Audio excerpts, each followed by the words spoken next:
No one in the Carter mansion had ever heard Noah speak a single word. Until that day, when his tiny voice shattered 4 years of silence and called out a name no one expected.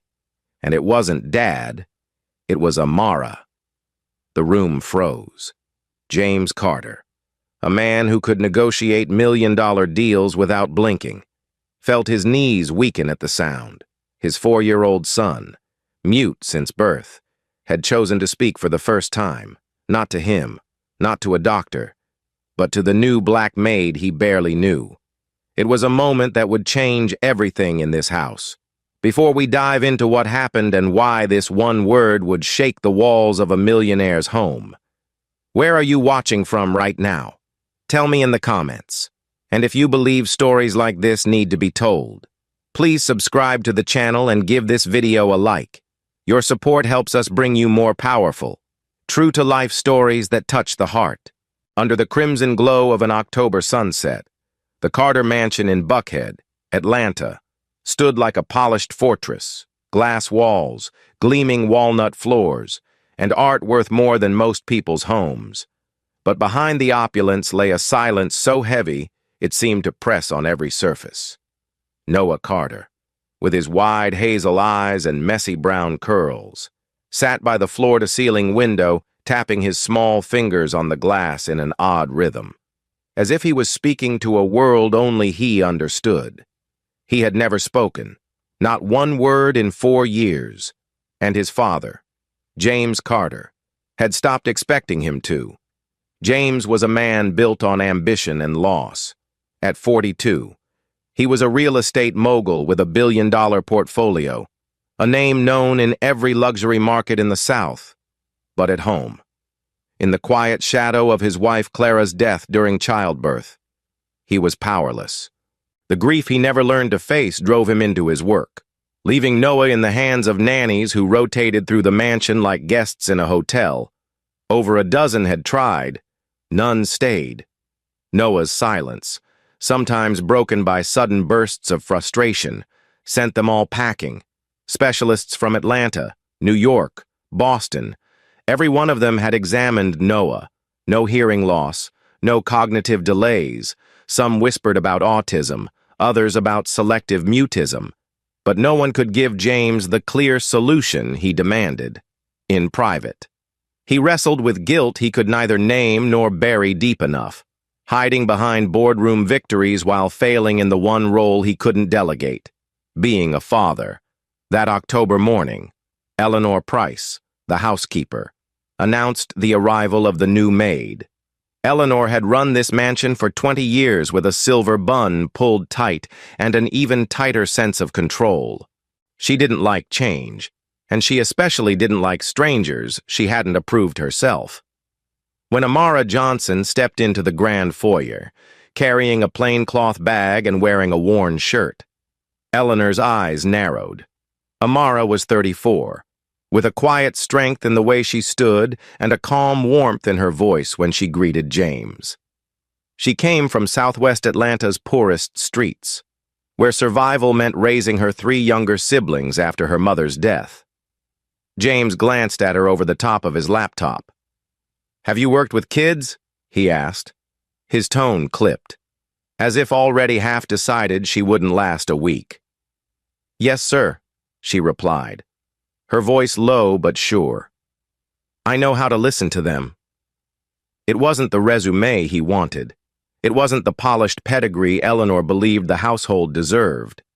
But James, buried in financial reports for a midtown skyscraper deal, simply waved her toward Eleanor and returned to his work. He expected nothing to change. No one told Amara about Noah's silence. She discovered it herself within the first hour. She found him in the living room, not meeting her eyes, his fingers tapping the armrest like a soft drumbeat. She didn't fill the air with forced questions. She didn't move too quickly. Instead, she sat nearby, folding laundry, humming an old folk song her mother used to sing, one of those melodies that felt like warm sunlight through thin curtains. Noah didn't look up, but he didn't leave either. He kept listening. By the second day, She noticed how he stiffened at sudden noises but leaned forward when light filtered through the tall windows. On the third, she brought paper and crayons, drawing slow, round circles until Noah's tiny hand began copying hers.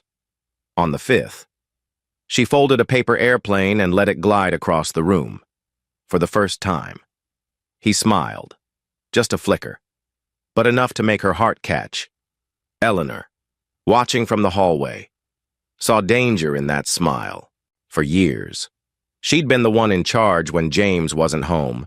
This new maid, with no degree, no proper background, had crossed an invisible line. Thomas Reed, James's 35-year-old personal assistant, saw it too, ambitious and eager to keep his influence over James intact. He joined Eleanor in whispered conversations. "She has no credentials," Eleanor murmured. "She's from the slums," Thomas replied, his tone dripping with contempt. But Amara didn't waste energy on their whispers. Every evening she wrote in a small journal, notes about Noah's moods, what made him tap faster, what slowed him down, the way his eyes followed her when she sang. She knew she wasn't there to fix him. She was there to make him feel seen. And slowly, though James barely noticed, something in the mansion began to shift. By the end of the first week, Noah no longer left the room when Amara entered. By the end of the second, he would let her guide his hand when drawing. Eleanor and Thomas saw it as a threat. Amara saw it as trust. Trust she would protect at any cost. She didn't know the storm they were preparing to unleash on her. From the moment Amara began to find small ways into Noah's quiet world, Eleanor Price and Thomas Reed decided she didn't belong in their eyes. The Carter mansion was a hierarchy, and Amara had skipped the long climb to the top by winning Noah's attention too quickly. Eleanor's resentment grew each time she walked past the living room and saw the boy sitting closer to Amara than he ever had to anyone else. Thomas, who prided himself on being James Carter's right hand, feared that if Amara earned James's trust through Noah, she could shift the balance in the house, and that was something he couldn't allow. Their alliance formed over whispered criticisms in the pantry and knowing glances in the hallway. "She's only here a week and already acting like she's in charge," Eleanor hissed one evening, drying a wine glass with unnecessary force. "James is too distracted to see it," Thomas replied. "But I'm not. She's playing the long game." Amara didn't rise to their bait. She knew the hostility was there. Eleanor's cool glances, Thomas's clipped greetings. But she had been through worse. Growing up, she'd faced people who judged her by her address, her skin, her lack of a polished resume. She'd learned long ago that the best way to answer suspicion was with quiet consistency. So she focused on Noah. Every morning, she greeted him the same way, a gentle, "Good morning, Noah," followed by the soft hum of the folk songs she'd been singing since day one. She gave him choices, blue crayon or green, apple slices or banana, and when he didn't answer, she waited. Sometimes he pointed, sometimes he stared, and she'd make the choice for him, narrating it out loud. She didn't push for words. She built patterns, safety, familiarity. But Eleanor and Thomas didn't stop at passive disapproval. They began planting seeds in James's mind. One morning, Eleanor accidentally spilled hot coffee on Amara's shirt in front of James. "Oh my, I'm sorry," she said, her voice dripping with false pity. "But really, she's so clumsy. I worry about her around the boy." James barely looked up from his laptop, muttering something about being careful, but the comment stuck in the back of his mind. Later that week, Thomas leaned casually against the doorway to James's home office. "Hey, boss, just a heads up," he began, in the tone of someone sharing a favor. "I noticed my watch went missing from the living room. I'm sure it'll turn up, but, maybe keep an eye out." He didn't accuse Amara outright, but the implication was clear. James, knee-deep in negotiations for a $500 million commercial deal, nodded distractedly, not realizing how the suggestion was meant to fester, in the kitchen. Amara found her ally in Sophie Miller, the young chef whose warmth was as constant as the smell of fresh bread that filled the room every morning. Sophie had been at the mansion for 3 years and had her own quiet run-ins with Eleanor's controlling ways. "Don't let her get to you," Sophie told Amara over a pot of simmering soup. "Eleanor hates anyone who doesn't treat her like royalty, and Thomas, well, he's only loyal to himself." Amara appreciated Sophie's honesty, but she didn't want to turn the house into sides. She simply said, "Noah's my focus. The rest is noise." Dr. Samuel Brooks noticed the changes, too. He had been working with Noah on and off for a year, without much progress.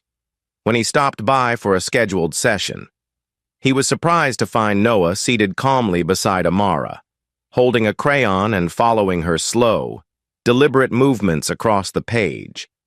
"He's watching you," Samuel observed. "He doesn't do that with me." Amara shrugged, a little embarrassed. "I think he just knows I'm not going anywhere." Samuel smiled knowingly. "That's bigger than you think." But to Eleanor and Thomas, Noah's progress was exactly why Amara needed to go. Their small jabs turned into outright sabotage. Eleanor began forgetting to tell Amara about schedule changes, setting her up to appear unprepared. Thomas spread whispers to the security staff that Amara was working an angle, suggesting she might try to get James to rewrite his will. Then came the most damaging move of all, a fabricated audio recording. Eleanor recorded her own voice, sharp and scolding, then edited it to sound as though Amara were yelling at Noah, with Thomas's help. They played the clip for James, framing it as evidence that Amara's kindness was an act to manipulate Noah for job security. James listened, his jaw tightening. "This doesn't sound like her," he said slowly. But doubt had already crept in. His life had taught him to be suspicious, to protect his son from any potential harm. "We just think you should know," Thomas said. Feigning concern, Eleanor nodded solemnly, as if burdened by the duty of telling the truth. That evening, James walked into the living room and found Amara sitting on the rug, Noah beside her, carefully stacking wooden blocks. "Amara," James began, his voice firm, "I need to ask you something." She looked up, sensing the tension. "What is it? Have you been harsh with Noah?" His words were cautious, but the weight behind them was unmistakable. Amara's chest tightened. "No, sir," she said evenly. "Never." James studied her face, searching for cracks, but found none. Still. The recording's echo lingered in his mind. He left the room without another word, his doubt now a shadow between them. In the days that followed, Amara felt the shift. James's greetings grew shorter. Eleanor's smirk widened. Thomas avoided her entirely, as if the trap were already set.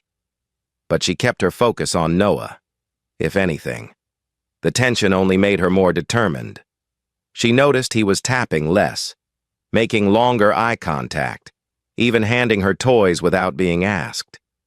She began to believe they were on the edge of something remarkable, something worth protecting at any cost. And then, on a rainy afternoon not long after, that breakthrough came. A single word from Noah's lips that would unravel every lie Eleanor and Thomas had spun. But Amara didn't know it yet. All she knew was that in this house of glass and whispers, the quiet moments she shared with Noah were the most unbreakable thing she had. Rain streaked down the Carter mansion's glass walls, the steady drumming on the roof making the grand rooms feel smaller, more enclosed. Amara sat cross-legged on the rug in the grand foyer. A blanket spread out beneath her, and a small fleet of toy spaceships scattered between her and Noah. She'd noticed early on that Noah loved the idea of flying things, paper airplanes, bubbles, anything that moved through the air, and today she'd decided to turn it into a game. She lay back, lifting him gently into the air with her legs, pretending he was a ship launching into space. His mouth curved into a silent laugh, his eyes alive in a way James had never seen. That was exactly when James walked in. He'd returned early from a meeting in New York, suitcase in hand, expecting to find the house as it always was, quiet, controlled, and a little cold. Instead, he saw his son aloft in Amara's arms, radiant and laughing without a sound. "What's going on here?" James's voice cut through the room, sharper than the rain outside. The joy in Noah's face faltered. Amara slowly set him down, her movements calm and deliberate. Though her heart had begun to race, she'd felt the strain in James's words all week, the residue of Eleanor and Thomas's lies. Noah clung to her hand, his small fingers wrapping tight, his body leaning toward her instead of away. James took a step closer, his eyes narrowed. "I asked you a question," he said, his tone more accusatory than curious. And then it happened. Noah tilted his head up toward James, then back to Amara. His lips parted. The sound was small at first, almost like a breath, but it was a word. "Amara." The syllables floated into the room like a spark catching dry wood. James froze. His briefcase slid from his hand and hit the floor with a dull thud. "What did he just say?" he asked, his voice barely above a whisper. Noah's gaze held steady as he repeated it, louder this time. "Amara!" The name rang through the foyer, ricocheting off the marble and glass. For 4 years, James had begged, bargained, and paid experts for a moment like this, and it had never come. Now, his son had broken his silence not for him, not for any doctor, but for the woman he'd doubted since the day she walked in the door. Amara's eyes filled, though she didn't move to claim the victory. She just smiled softly, letting Noah's hand rest against hers. James's knees bent, and he crouched down to his son's level. "Noah, you spoke," he murmured, as if saying it out loud might make it vanish. His eyes flicked to Amara, searching her face for answers, but before he could ask, Eleanor appeared in the doorway, Thomas just behind her, both feigning surprise at the scene. "Well, isn't that something?" Eleanor said, her tone too smooth, too measured. "Though, we can't ignore that she's been trying to manipulate him for weeks." Thomas nodded gravely. "We warned you, James. This is all part of her act." James stood, his awe twisting into suspicion. The lies Eleanor and Thomas had planted now taking root again. "What have you done to my son?" he demanded, his voice tightening. The question hit Amara harder than any insult could. She could feel Noah's grip on her hand tighten, as if he sensed the shift. "I've done nothing but care for him," Amara said, her voice steady though her chest burned. "Everything you see, every step he's taken, it's because he feels safe." She reached into the pocket of her cardigan and pulled out the small, worn journal she'd been keeping since her first day. "Here. Every day we've had together is in here. What he ate, what he liked, when he smiled, when he tapped faster. You can see for yourself." James didn't take it. His gaze bounced between her and his son, as if torn between what he had just witnessed and what he'd been told. Eleanor took a step forward. "James, you can't let one moment erase weeks of concern. That boy's been through enough. She's—" "Stop!" Sophie's voice cut in from the hallway. She stepped into view, her chef's apron still dusted with flour. "James, you need to hear the truth. Eleanor and Thomas have been lying about Amara. They've tried to make her look bad from the start, because she's good at what she does, because she connects with Noah in a way they never could." Eleanor's eyes narrowed. Sophie, you don't know what you're talking about. I do, Sophie shot back, her voice fierce. I've seen you accidentally spill things on her, set her up to fail, and I know about that fake recording. She turned to James. It wasn't Amara's voice. It was Eleanor's, edited to sound like her. Dr. Samuel Brooks stepped in from behind Sophie, as if the confrontation had summoned him. She's telling the truth. James, he said calmly, I've been tracking Noah's progress, and it started the day Amara arrived. He's not being manipulated. He's responding to genuine care. The room went still. James looked at Eleanor and Thomas, both of whom were suddenly very quiet. His eyes hardened. Is that true? Neither answered. Get out, James said finally, his voice low but lethal. Both of you. Now. Eleanor's face flushed with rage, Thomas's with embarrassment, but neither dared argue. They left in silence, the sound of their footsteps fading up the grand staircase. James turned back to Amara, his shoulders dropping for the first time all week. I'm sorry, he said, the words rough in his throat. I didn't see what was in front of me. Amara didn't scold him, didn't point out how close he'd come to believing the worst. She simply said, Noah needs you to see him, not just now, but every day. James nodded, his eyes glistening. He looked at his son, still holding Amara's hand, and knew that whatever came next, this was the moment that would define it, and for the first time in years. The Carter mansion didn't feel quite so silent. The day after Eleanor and Thomas were removed from the Carter mansion, the air inside felt lighter, but the real work was only beginning. James Carter sat alone in his study that morning. The journal Amara had given him open on the desk. The pages were filled with neat, looping handwriting, every date, every observation, every small victory. Tapped faster when rain started. One line read, smiled at paper airplane. Another, rested head on my shoulder for the first time. It wasn't the cold, clinical language of a medical report. It was the diary of someone who truly cared. James found himself turning the pages slowly, absorbing not just what was written, but the patience it represented. In the kitchen, Amara poured herself a cup of tea, feeling the weight of the last few weeks settle in her bones. She wasn't celebrating Eleanor and Thomas's departure. She didn't believe in winning through someone else's downfall. But she was relieved that Noah's progress wouldn't be undermined by their sabotage. Relieved that she could finally focus without the constant shadow of their disapproval. She heard footsteps and turned to see James in the doorway, the journal in his hand. I read every page, he said quietly. I can't believe I didn't see it before. Amara set down her cup. Watching him carefully, she could see something different in his posture. Not the stiff, defensive stance she'd grown used to, but something more open. You were busy protecting him the only way you knew how, she said gently. But sometimes protecting means trusting. James nodded, and for a moment he looked like a man who wasn't sure how to ask for forgiveness. I want to learn, he said. Teach me what you've been doing with him. They began that afternoon.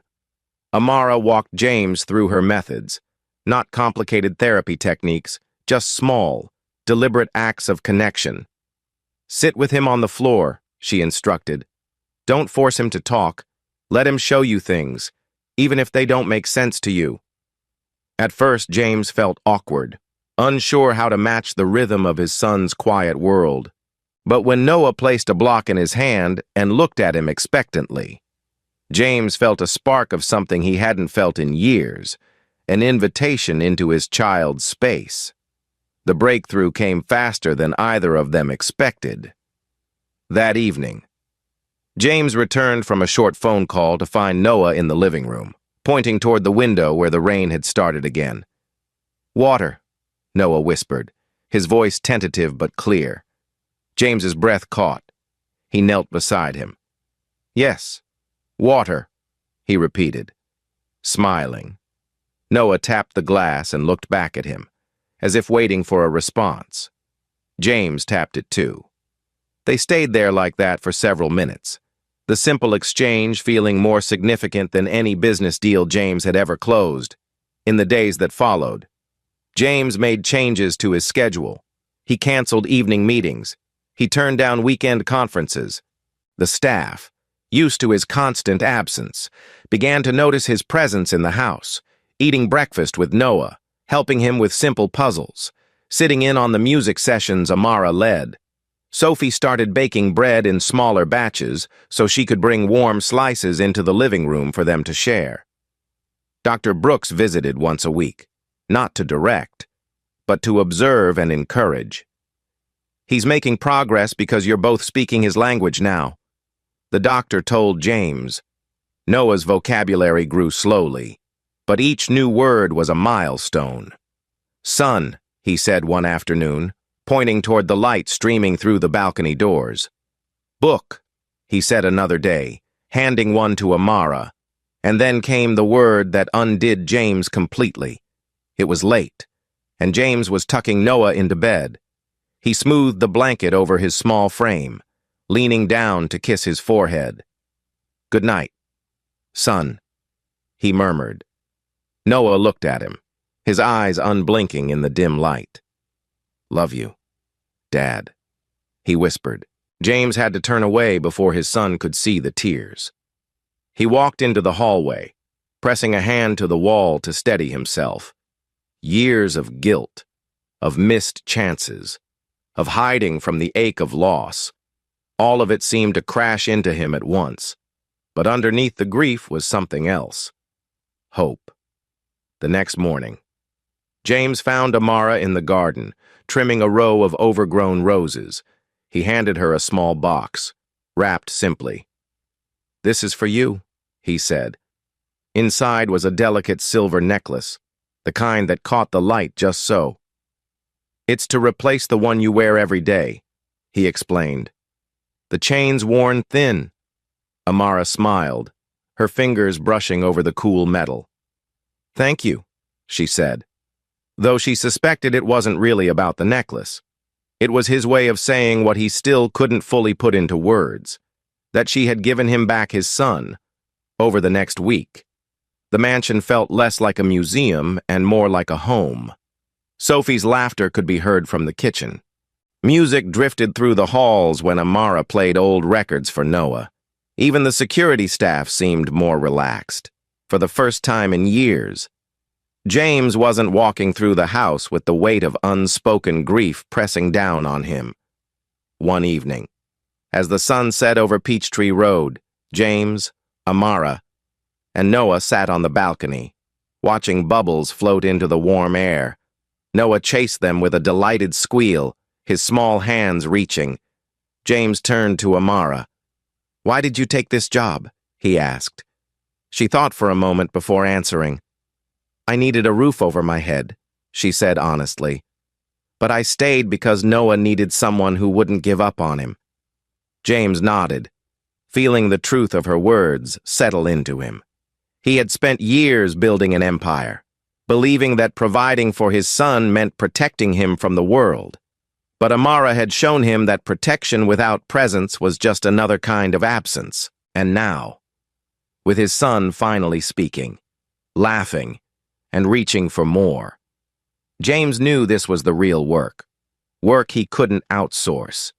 For the first time since Clara's death, James allowed himself to believe in the possibility of a future that wasn't defined by loss, but by what had been found. And it all began with one word, spoken in the smallest voice, on a rainy afternoon, that broke the silence and rebuilt a family. A week after Noah first told his father, Love you, Dad. The Carter mansion had a rhythm it hadn't known in years. Mornings began with breakfast together in the sunlit kitchen. Noah perched on the counter beside Amara as she sliced fruit. James making coffee but stopping often to join their laughter. It was an unspoken agreement now. The boy came first. but life. James knew, rarely allowed peace without testing it. That test came sooner than expected. One rainy Thursday, while James was at a meeting downtown, Amara noticed Noah unusually restless. He paced the living room, tapping faster than she'd seen in weeks, his eyes darting toward the front door. She crouched down to his level. "What is it? Sweetheart?" He didn't answer, but he tugged her hand toward the window. Outside, a familiar figure stood in the drive, Eleanor Price, holding a folder tight against her chest. Her face set in that imperious look Amara knew all too well. Amara opened the door but didn't invite her in. "You shouldn't be here," she said evenly. Eleanor gave a thin smile. "I came to warn you. James may think you've won him over, but men like him, men with power, they turn. When they do, you'll be the one out on the street." Amara didn't flinch. "I'm not here for power," she replied. "I'm here for Noah." Eleanor's eyes narrowed. "You think that's noble? I think it's naive." She stepped closer. "People like us don't belong in houses like this. Sooner or later, they remind you of that." She shoved the folder into Amara's hands. "Just remember I tried to help." With that, she turned and walked away. Inside, Amara debated whether to open it. Curiosity won. Inside were photocopies of documents, selective pages from James's will, bank statements, and what looked like a draft employment termination letter with her name on it. It was unsigned, undated, and likely a fabrication. But she knew exactly what Eleanor wanted. Doubt. When James returned, she handed him the folder. "I think you should see this," she said. He scanned the contents, his jaw tightening, not at her, but at the clear attempt to stir trouble. "She's still trying to get to you," he said. "I'll handle it." Amara shook her head. "You don't need to handle it. Just don't let it distract you from Noah." Her refusal to be pulled into the drama struck James. He realized that in her position, most people would try to secure themselves with reassurances, maybe even ask for promises. Amara asked for nothing except his attention to his son. The next day, Dr. Samuel Brooks arrived for his weekly visit. He watched as Noah built a tower of blocks, occasionally looking to Amara for a nod of encouragement. "His progress is remarkable," Samuel told James quietly. "It's not just the words, though those are coming. It's the confidence, the eye contact. You can't fake that." James glanced toward Amara. "I know," he said. "I almost let myself believe lies about her. I won't make that mistake again." Sophie joined them later, carrying a plate of warm scones. "You know," she said, settling onto the couch, "this house used to feel like a museum. Now it feels like family." It was true. Even the security staff had noticed. There was more conversation in the hallways, more laughter in the rooms. The tension that had once seeped into every interaction was gone. And through it all, Noah blossomed. He began stringing words together. Big bubble. More juice. Bye-bye, son. Each one a victory that made James's chest tighten with gratitude. One evening, after Noah had fallen asleep, James found Amara on the balcony, leaning against the railing as the city lights shimmered below. "I owe you more than I can say," he told her. "You don't owe me," she said softly. "Noah did the work. I just made sure he had the space to try. But you stayed when it would have been easier to walk away," James insisted. "When I doubted you. When people lied about you. You stayed." She turned to face him. "Because he needed me to. And maybe you did too." They stood in silence for a while, the hum of traffic far below filling the space between them. James thought about how, just weeks ago, this house had been filled with glass walls and unspoken grief. Now, it held something else entirely. Trust. 2 days later. They were in the living room when Noah toddled over to Amara with a book in hand. "Read, please," he said. James nearly dropped his coffee. Amara smiled, taking the book and patting the couch beside her. Noah climbed up, leaning against her as she began. James sat across from them, watching the way his son's eyes followed every page, the way his small hand rested on Amara's arm. In that moment, James understood something he'd missed for years. Love wasn't in grand gestures or lavish gifts. It was in the quiet, consistent presence. It was in sitting on the floor, block in hand, matching the rhythm of a boy's taps until the taps slowed. It was in listening to the same folk song every night until it became a comfort. That night, after Amara left the room, James tucked Noah in. "Do you know how proud I am of you?" he asked. Noah nodded, a sleepy smile tugging at his lips. "Love you, Dad," he murmured before drifting off.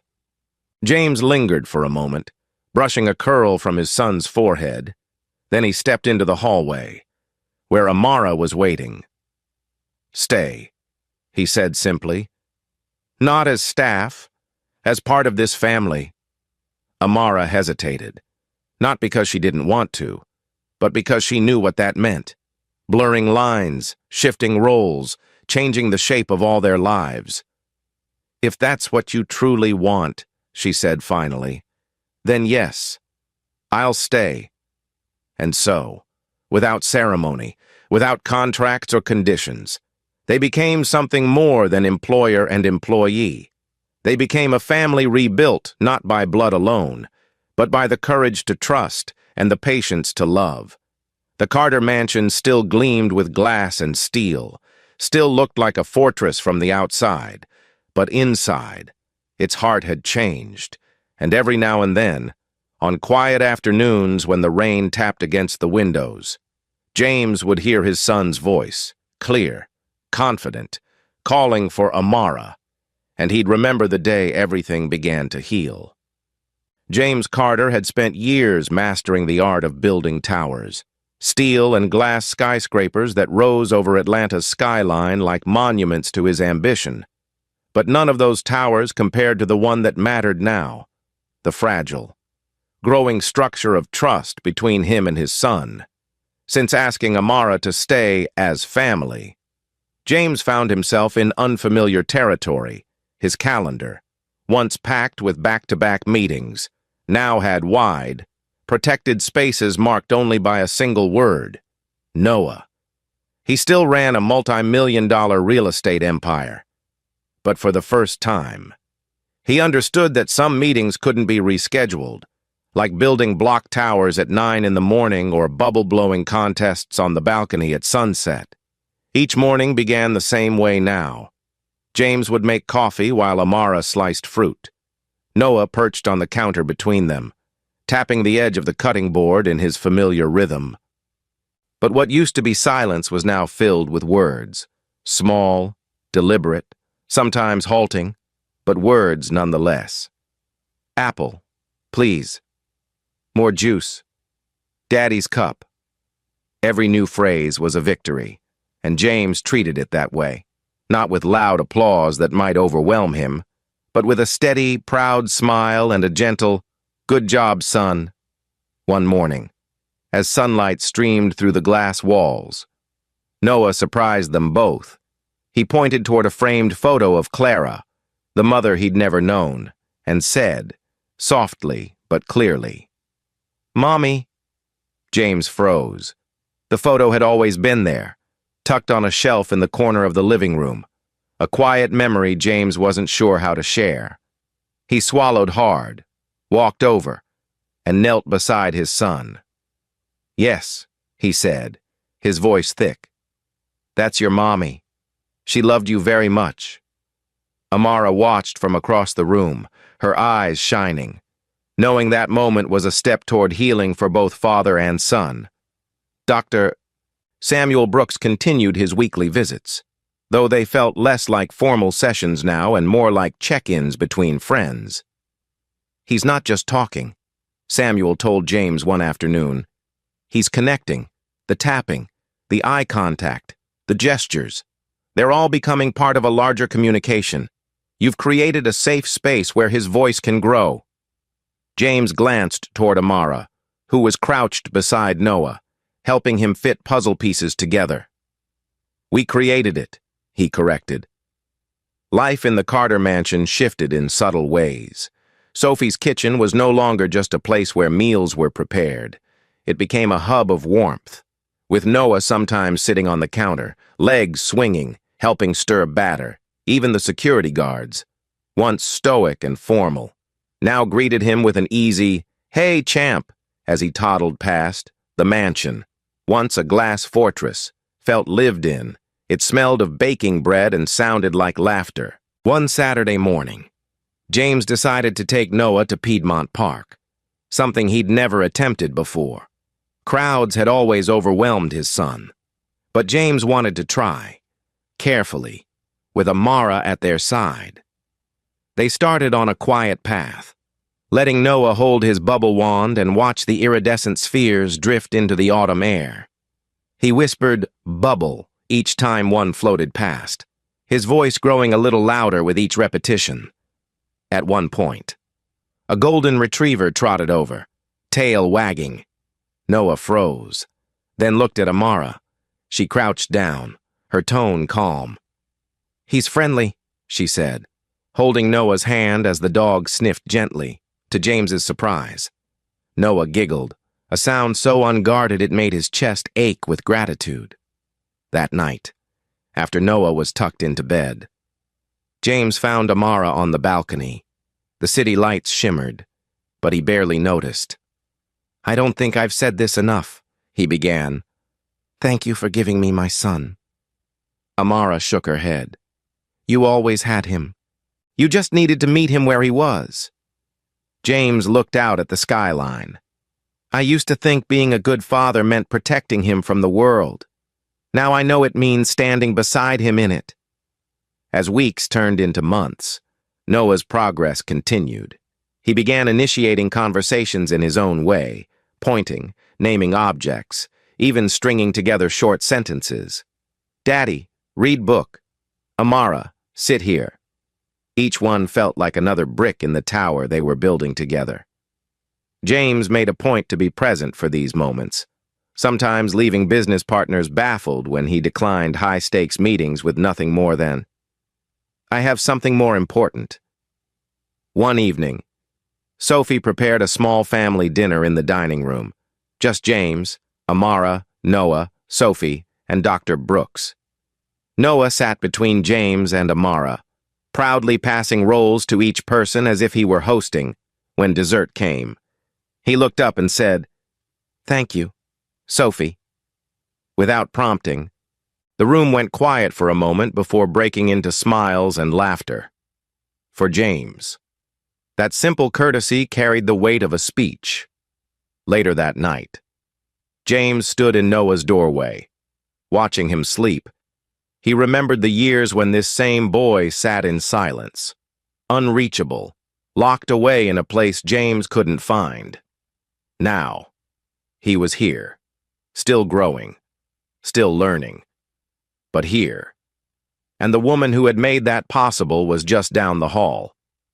He found Amara in the kitchen, cleaning up the last of the dinner dishes. "I don't want this to end," he said.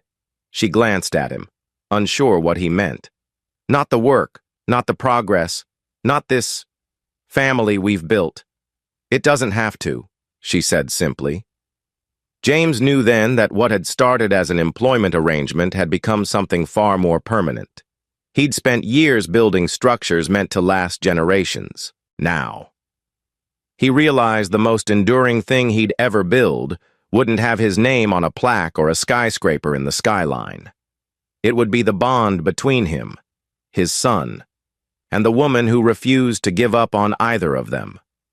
In the quiet of that kitchen, with the city humming outside and the dishes stacked neatly in the sink, James Carter understood something he wished he'd known long ago. The greatest legacy a man could leave wasn't measured in square footage or net worth. It was measured in the love that remained when the contracts were signed, the towers built, and the deals closed. And in that moment, he knew his legacy was already taking shape. One word, one smile, one moment at a time. The first hints of spring in Atlanta brought a softness to the air, as if the city itself had decided to exhale after a long winter. In the Carter mansion, the change in season mirrored the change in its people. Gone were the days when silence pressed against the glass walls. Now, the home pulsed with life.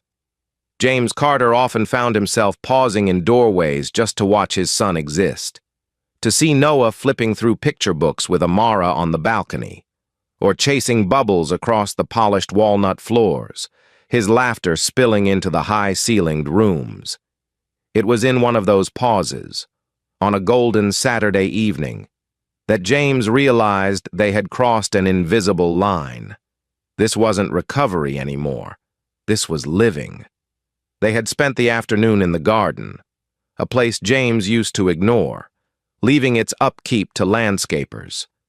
Now, he knelt beside Noah in the soil, helping him plant marigolds while Amara pointed out the worms and ladybugs that made the flowers grow. Noah repeated each new word Amara offered, his small voice clear and deliberate. Flower, bug, yellow. Each one felt like a gift, and James took them all.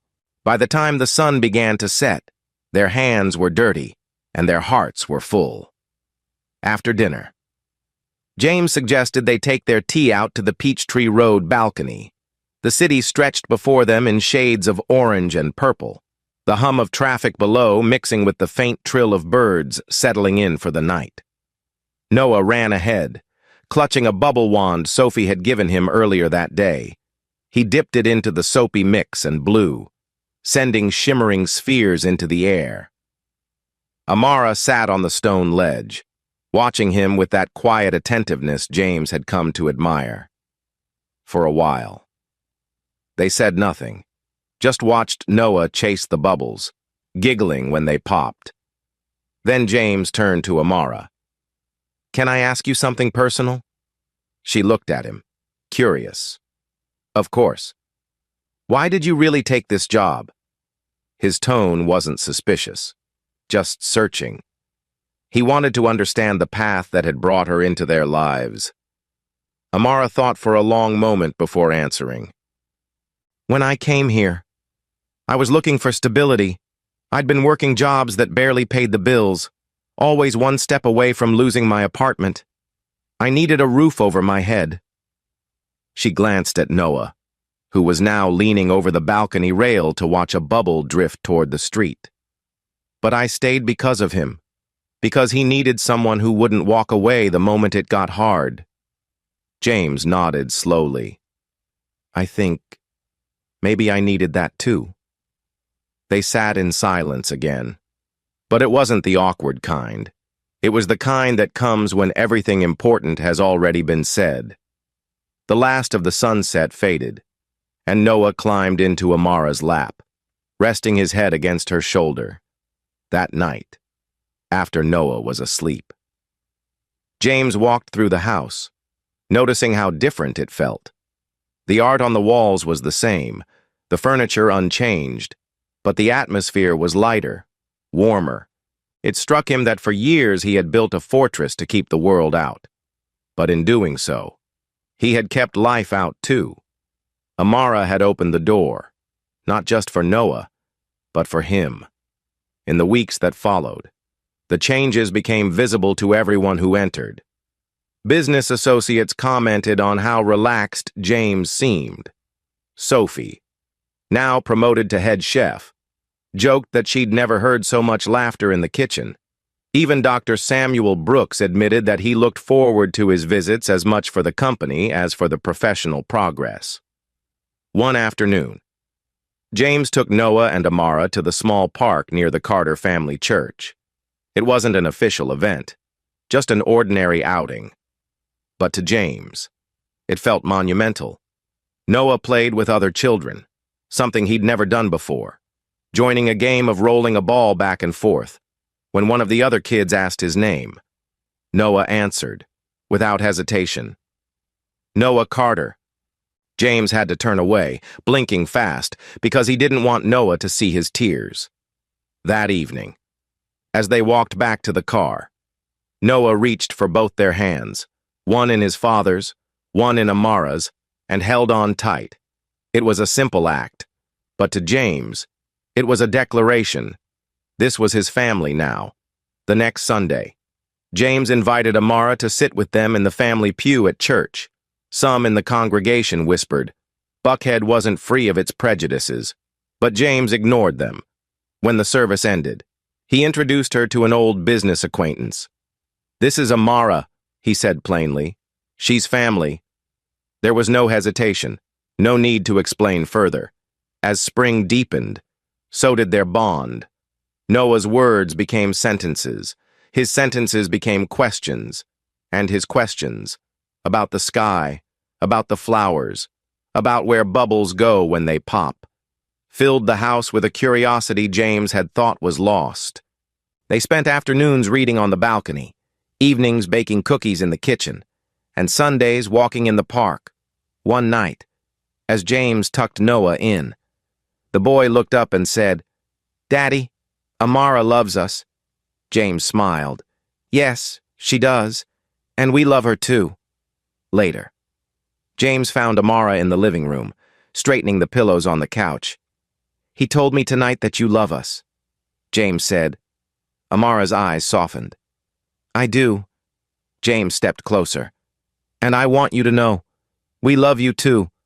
This house, my life, wouldn't be the same without you. In that moment, with the quiet hum of the city outside and the warmth of family inside, James understood the full arc of their journey. They had gone from strangers bound by circumstance to a family bound by choice. Noah had found his voice, James had found his heart, and Amara had found a place where she was seen not as an employee, but as a cornerstone. The Carter mansion still stood tall over Peachtree Road, its glass walls catching the light. But now, inside those walls, there was something more valuable than any real estate portfolio could hold. Love freely given, trust hard-earned, and a boy's laughter breaking the silence that had once seemed unshakable. And every time Noah called out, Amara, from across the room, James would remember the first time he heard it, on a rainy afternoon when his son's voice returned not to him, but to the woman who had refused to give up. That sound had rebuilt a family, and it would echo here for the rest of their lives. Thanks for listening. If this story moved you, like and subscribe so we can share more stories that matter. See you next time.